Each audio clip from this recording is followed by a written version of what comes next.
नमस्कार, मी अर्चना. अर्चनास मराठी रेसिपीमध्ये आपले सर्वांचे मनापासून स्वागत. आज आपण पातळ पोह्यांचा चिवडा ही रेसिपी पाहणार आहोत. त्यासाठी इथे मी 2 वाट्या पातळ पोहे घेतलेले आहे.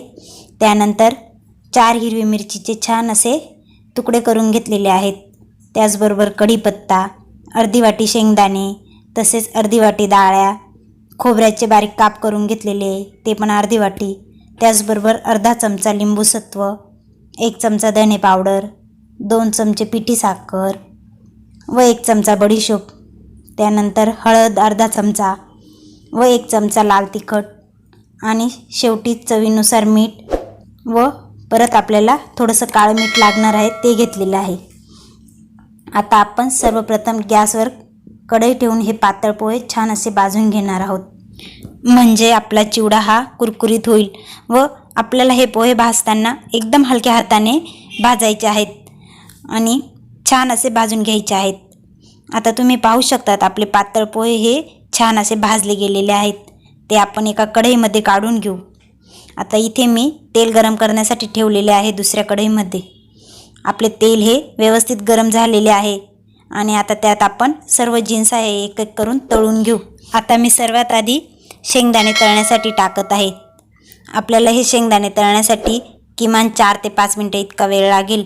आपल्याला सर्व जिन्स ह्या लो मिडियम गॅसवरच तळायच्या आहेत आणि छान असे आपण शेंगदाणे तळून घेऊ. आता तुम्ही पाहू शकतात आपले शेंगदाणे असे छान तळून झालेले आहेत. आता ते आपण व्यवस्थित काढून घेऊ झाऱ्याच्या साहाय्याने व आपल्या पातळ पोह्यांवर टाकून घेऊ. त्यानंतर आपण आता बारीक केलेले खोबऱ्याचे काप तळून घेऊ. खोबऱ्याचे काप तळताना गॅस हा मंद करून घ्यायचा आहे, कारण खोबरं हे पटकन करपतं. आता आपलं खोबरंही छान असं ब्राऊन तळून झालेलं आहे, तेही आपण काढून घेऊ. त्यानंतर आता डाळ्या तळून घेऊ. डाळ्या पण ह्या पटकन अशा तळल्या जातात. तुम्ही डाळ्या न तळताही टाकू शकतात, पण मी तळूनच टाकते. आता ह्या डाळ्या पण छान आपल्या अशा तळून झालेल्या आहेत. त्या पण आपण काढून घेऊ व आपल्या पोह्यांवर टाकून घेऊ. त्याच्यानंतर आता बारीक हिरवी मिरचीचे काप केलेले आहेत ते तळून घेऊ आपण.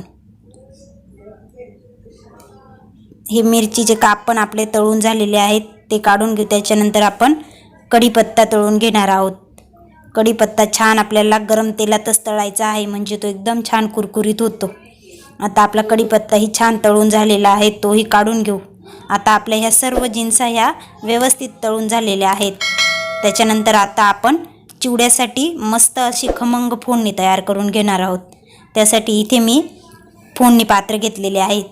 त्याच्यात 1 पळी तेल टाकून तेल हे व्यवस्थित कडकडीत गरम करून घ्यायचे आहे आपल्याला. आता आपले तेल हे मस्त गरम झालेले आहे. त्यात आता आपण सर्वात प्रथम 2 चमचे बडीशोप, त्याच्यानंतर 1 चमचा धने पावडर, 1 चमचा काश्मीरी लाल तिखट. आता गॅस बंद करून यात 1 चमचा हळद टाकून घेऊ. गॅस का बंद करायचा, कारण हळद ही आपण जास्त गरम तेलात टाकली तर ती काळी पडून जाते, छान आपल्या चिवड्याला कलर येत नाही. त्याच्यामुळे हळद आपण ही गॅस बंद करून टाकणार आहोत. आता हे सर्व चांगलं मिक्स करून घेऊ चमच्याने. आता ही आपली फोडणी आपण आपल्या पातळ पोह्यांवर व सर्व जिन्सा ज्या तळून घेतलेल्या आहेत त्याच्यावर चहूबाजूने अशी व्यवस्थित पसरून घेऊ, म्हणजे ती सर्व तळलेल्या जिन्सांवर ही फोडणी व्यवस्थित बसेल. त्यानंतर यात आता आपण अर्धा चमचा काळं मीठ टाकणार आहोत. तसेच पाव चमचा लिंबू सत्व, 2 चमचे पिठी साखर व चवीनुसार मीठ टाकून घेऊ. आता आपल्या सर्व जिन्सा या टाकून झालेल्या आहेत. आता आपण हे चांगल्या प्रकारे मिक्स करून घेऊ. आपल्याला हा चिवडा एकसारखा मिक्स करायचा आहे, म्हणजे आपला चिवडा हा छान येईल व आपले जे सर्व मसाले आहेत तेही व्यवस्थित पोह्यांना लागतील व जे तळून घेतलेले शेंगदाणे ते आहेत त्यांना लागतील. आता एकसारखा असा आपल्याला हा हलवत राहायचा आहे, म्हणजे व्यवस्थित लागेल. आता इथे एक महत्त्वाची टीप मी तुम्हाला देते, ती म्हणजे जेव्हा आपण हा पातळ पोह्यांचा चिवडा खूप कालावधीसाठी करणार राहतो, म्हणजे आपल्याला एखादा महिना टिकवायचा असेल, त्यासाठी खोबरं आणि हिरवी मिरचीचे जेव्हा काप करतो ते असं 1 दिवसभर उन्हात मस्त कडकडीत वाळून घ्यायचं, म्हणजे हा पोह्यांचा चिवडा जास्त दिवस टिकतो व तो वातडा होत नाही. त्यासाठी खोबरं हे वाळून घालायचं, हे लक्षात ठेवा. आता आपला पोहेचा चिवडा हा छान असा झालेला आहे व सर्व मसालेही व्यवस्थित लागलेला आहे. तुम्ही पाहू शकतात किती छान कलर आलेला आहे व एकदम मस्त असा दिसत आहे. तर मग अगदी कमी वेळेत व झटपट असा आपला पातळ पोह्यांचा चिवडा हा तयार झालेला आहे. हा बनवण्यासाठी खूप कमी कालावधी लागतो. आता लवकरच दिवाळी येत आहे, तर मग तुम्ही या दिवाळीत हा पातळ पोह्यांचा चिवडा नक्की करून बघा, झटपट असा. आणि तुम्हाला ही रेसिपी कशी वाटली ते मला कमेंट बॉक्समध्ये कळवा.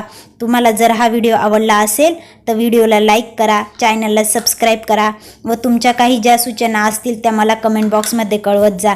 धन्यवाद.